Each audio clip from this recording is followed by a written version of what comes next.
Hey, I'm Jim Barry, and welcome to the latest episode of Miami Life. We have a lot on the plate today. Later, we are talking about the Panthers, Stanley Cup champs. All right. But first, politics. And this week, we are seeing the first of two presidential debates between President Joe Biden and his predecessor, former President Donald Trump. It's a first. Now, the latest poll from CBS News suggests that right now, this race is a dead heat. But truth be told, this rematch from 2020 is one that, quite honestly, millions of Americans don't want to see. About 25% of U.S. voters disapprove of both candidates, and that is double the number from 4 years ago. These so-called double haters may very likely determine who will win the presidency come November. And that brings us to this week's 20, 40, 60 conversation in which three generations take on one topic. Repping the young voices today, Sebastian Tomasi, a teacher at Alonzo and Tracy Morning High School. He teaches biology, but he's not feeling either of these candidates. We're going to ask him why in a minute. Also with us, Hector Roos, the chair of the Libertarian Party of Miami-Dade. He was on the ballot in 2022, and you may recall, as his party's candidate for governor. And Hector is here on behalf of the 40-somethings, and I'm taking on the role of the old school today, so that's okay. I don't mind that. So we want to thank you guys for joining us. So, Sebastian, let me start with you. You fit that double hater category, not really feeling either candidate. So let's start with Donald Trump. Why aren't you feeling him? He doesn't speak to my personal interests. I'm a teacher, and I believe in strong unions, especially for the teachers. That's something that's been attacked in Florida, especially this past year. And I don't feel like at any point during any of his candidacies, any of his runs as president, that he has spoken in defense of my profession. A lot of young people in your age group have an issue with his personality. It's not a personality thing for you, though, is it? He's brash. He can be funny at times, but it's not something that I align with. His conviction bother you? No, I think conviction is important, and I think he's done a really good job at galvanizing his base. I don't mean his conviction of his beliefs, his felony conviction. Oh, his felony conviction. That, it bothers me. But I think both candidates have things along those lines that bother me. It's no secret that the Bidens have their own issues as well. Yeah. Seeing what has happened with Hunter Biden. That's something that, that's taken my attention. All right, so let's talk about President Biden. And Hector, let me bring you into this conversation. What do you think the issues are with Joe Biden that turns people like Sebastian off? The easiest answer I can give is there's a generational gap.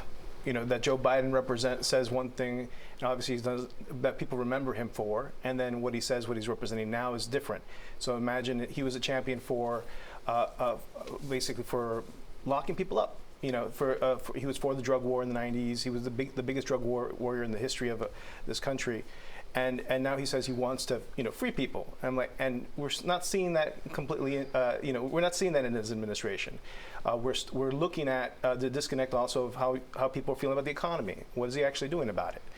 So there's a lot of things, and of course, again, coming back to criminal justice and talking about Donald Trump and Hunter Biden, where exactly is he on this issue? We're not really sure. So what are we actually getting if he's reelected to a second term? You talked about the generation gap, Sebastian. In your mind, are both these guys too old to be president?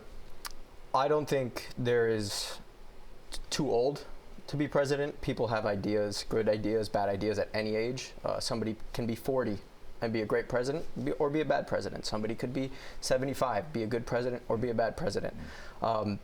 Is it something we have to factor in? Yes.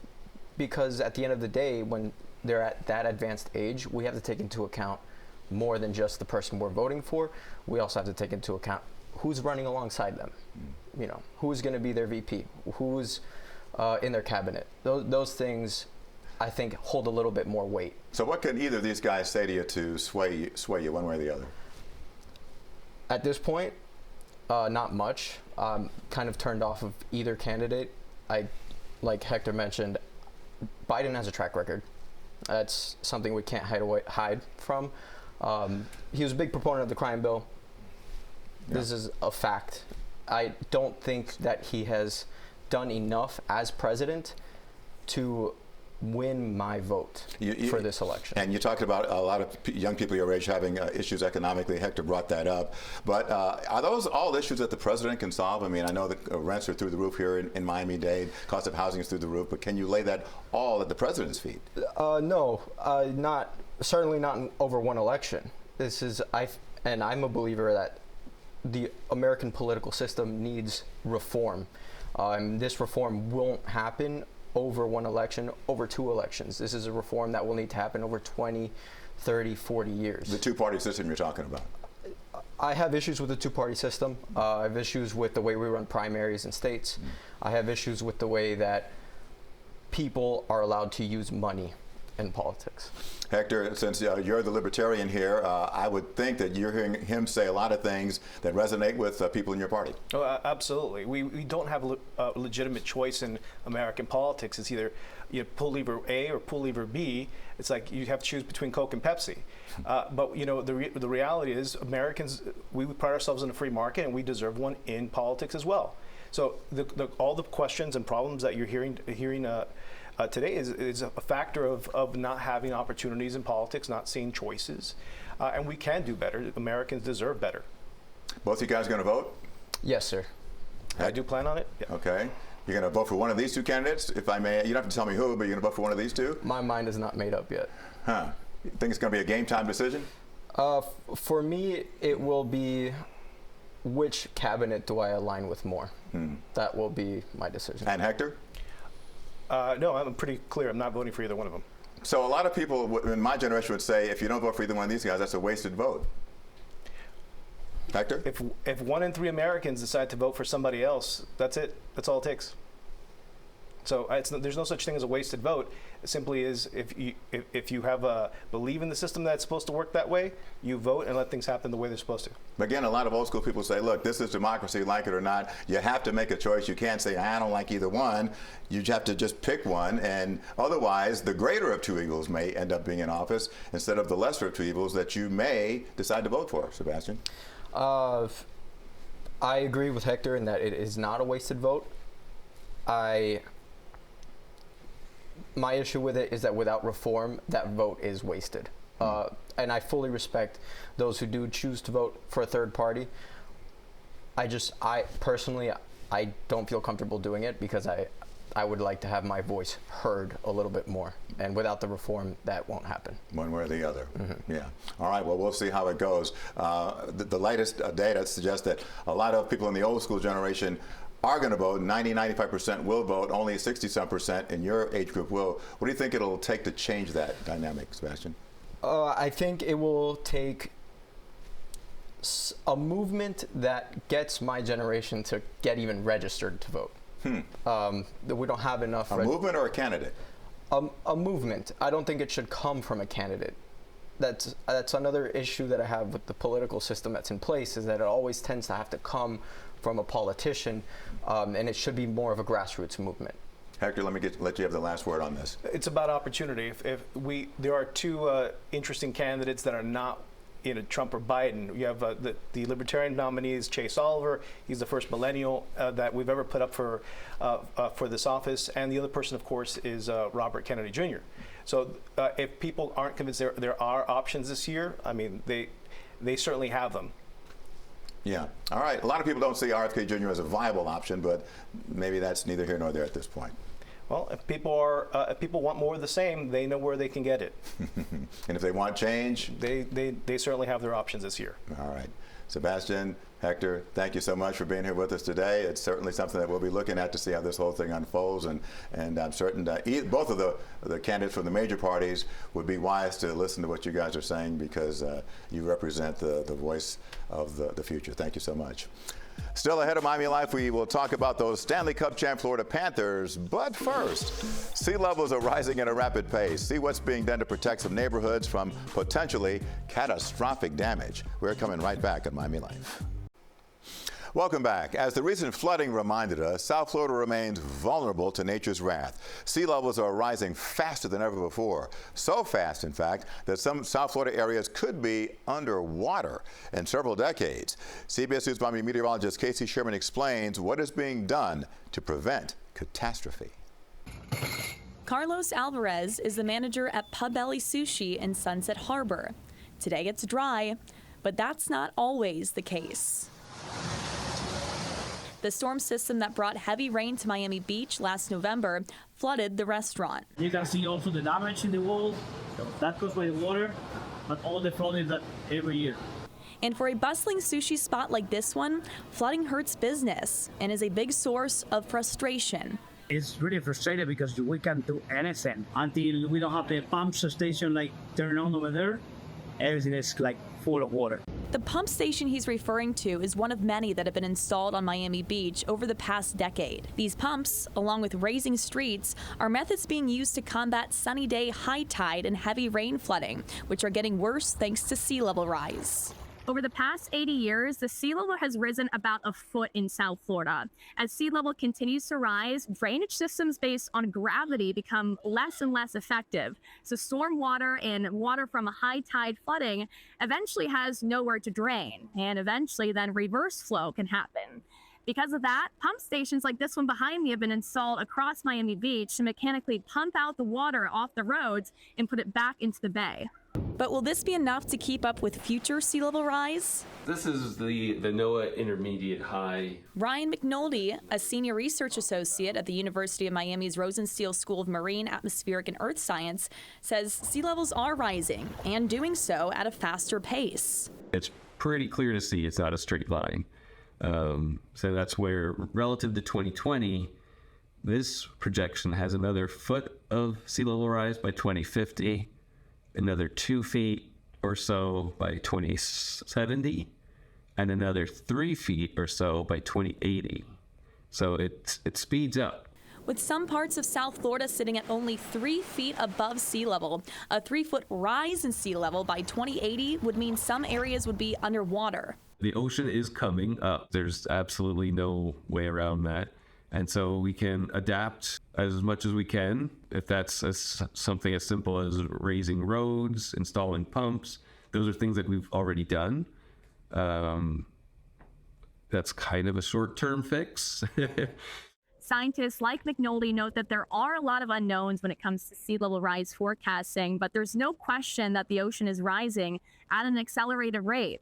The future of South Florida depends on how well we adapt to that in the coming years. I'm meteorologist Casey Sherman, reporting in Sunset Harbor for CBS News, Miami. All right, South Florida is ready to cap the Panthers' Stanley Cup win with one more big celebration. 3 seconds to go. The Florida Panthers have won the Stanley Cup. How sweet it is. Coming up on Miami Live, how this team has made this a hockey town. We talk to the voice of the Panthers, Steve Goldstein, next.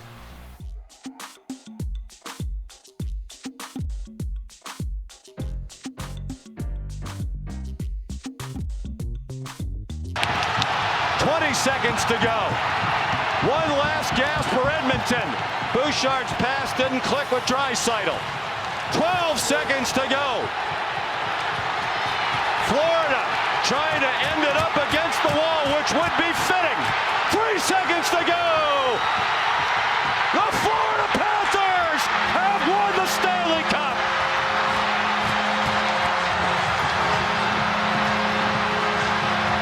Welcome back to Miami Life. Well, after an unbelievable run, the Florida Panthers are Stanley Cup champions for the first time in franchise history. And as the celebrations continue all across South Florida, we are just wrapped up in the joy and the celebration of what this team has accomplished, knocking off the Edmonton Oilers in 7 games. Boy, it was mighty hairy there for a while, but nobody knows the Panthers better than this guy, the voice of the Panthers, Mr. Steve Goldstein. And Goldie, have you recovered, first of all? No, there is no recovery, Jim. We're still in this Stanley Cup week. The parade is coming up, so No is the answer. Not recovered yet, but it's good. Yeah, it certainly is. It's interesting, you know, I've covered obviously the sports here for a long time and covered the Heat and all their championships, and they always talk about culture. It occurred to me, Goldie, that the Panthers are building their own culture. What is it? Yeah, and that's been going on for about the past 4 years when Bill Zito came in. And even, you know, before that, when Joel Quenneville was hired as coach, I think things kind of turned a little bit, and they've been building, getting better and better, making the playoffs a few years ago, winning a series for the first time. But when Matthew Tkachuk walked in the door, that whole culture, the idea of we're going to hit you, we're going to beat you, and we're not going to apologize for it, kind of changed. And they were on a mission this year after getting there last year and coming up short. So they've got that culture now, 100%. It's funny, I made the parallel to the 72 Dolphins. You know, they got whooped in the Super Bowl the year before. Don Shula didn't let them forget it, and they were a team on a mission that year. And we know they went 17-0 undefeated. So it's kind of a parallel there. Yeah, for sure. When these teams, you know, they often say, you know this, Jim, you got to fail before you get, you know, it's before you succeed. And that is part of it. Knowing what it takes to win a championship, I think you could talk about it and tell players as much as you want, but until they go through it, that's when they really realize it. You got to knock on the door first. Yeah. I think Vinny Viola, too, tapped into something that maybe he didn't realize when he bought this team a number of years ago, and that is a lot of fans here have grown up with the Florida Panthers. And he really tapped into the young fan who has become an adult and the adult whose kids now are Panther fans because that's the team they know. Well, that's the problem we have, Jim. I'm getting old because I got a lot of these people coming up and saying, I remember I was a little kid and watching you. And I'm like, wow, that was like 20 years ago. Yeah. But it is amazing. You see the video of the people that, you know, may have been the casual hockey fan, the younger generation. Everybody loves a winner. And they were partying all night in all of our counties, east, west, up and down. It was really amazing to see. And you're right that, you know, what you're doing when you win a championship is you're basically cultivating a generation of fans, whether they're the diehards or they're just the casual fans that will come and watch a few games and maybe watch them on television and then really enjoy it when you get to the playoffs. And as you know, Jim, for many years, we didn't have playoff games here in South Florida. Yeah. People only heard about what the Stanley Cup playoffs, the intensity, the vibe was all about. Now they know what it's about firsthand. Absolutely, absolutely. And you look, in this town, the Miami Heat, the Miami Dolphins, the Miami Marlins, but you get a sense from a number of the fans who are Broward-centric, and even Palm Beach-centric, that, you know what, this is really kind of our franchise. I think that's kind of happened over the years. And, you know, by the way, there's no better way to celebrate the Cup. Matthew Tkachuk's got to take it to the Atlantic Ocean, so get that salt water out of there. Tkachuk had the pool party at his house. All the guys were there. But, yeah, you know, they have a big fan base in Broward. Growing in Palm Beach, as we know, you know, Palm Beach County is just growing. I mean, the population, it's up over 1.5 million people, and a lot of people that grew up with hockey in the northern part of this country. So really now what we're getting is kind of a tri-county fan base. And when you win, everybody wants to be involved. Very quickly. Yep. Might we have a dynasty in our hands? Well, if you look back to 4 years, winning the President's Trophy, going to the Stanley Cup final, now going again and winning it. I mean, they're the first team in 15 years to go back-to-back. I do think it's possible. All of the big players are signed. I mean, they got to get, you know, a couple other guys done, but you know, Barkov, Tkachuk, Forsling, they're all locked in. Yeah, with Paul Maurice coaching, terrific. Bill Zito is GM. Everything's in place. They're going to continue to be knocking on the door. I do think it is so hard to win it. It is so hard to get there, but they've got a chance every year. Well, if that's the case, Goldie, you may have a couple more of those Stanley Cup pins. I thought this pin was like a one-shot deal last year, and now I've worn it for 2 years in a row, so I got to keep it handy. Absolutely. Get more. All right. JB, always good to see you, man. Steve Goldstein, thank you so much, man. And I was apparent to all of us that you are as much a part of that Panther family as anybody. And I appreciate it. It was great to see. Too kind. Thank you. All righty. All right. All right. By the way, we're going to see you Sunday at the parade, too. We'll be back with more in just a minute. All right, time now for some feedback from you, the Miami Life audience. On our recent coverage of flooding in South Florida and preparing insurance claims, many of you chimed in. One viewer criticized state government for not taking action sooner, saying, quote, the government did nothing to mitigate the flooding. All they did was hope that it would not happen again. And as for the hundreds of water-damaged cars, well, another wrote, cars sold in the western U.S. need to be fireproof. Midwestern cars need to be resistant to tornadoes and hail, and cars sold on the coast need to be submersible. Keep those comments coming, and you can reach us at cbsmiami@cbs.com or post those comments on our YouTube channel. Well, that's a wrap for this week's episode of Miami Life. By the way, new episodes drop every Thursday at 6:30 on our streaming platforms, where you can also view previous shows, by the way, and we air Thursdays at 10 p.m. on TV 33. I'm Jim Berry. Thanks for joining us today. Hope to see you soon.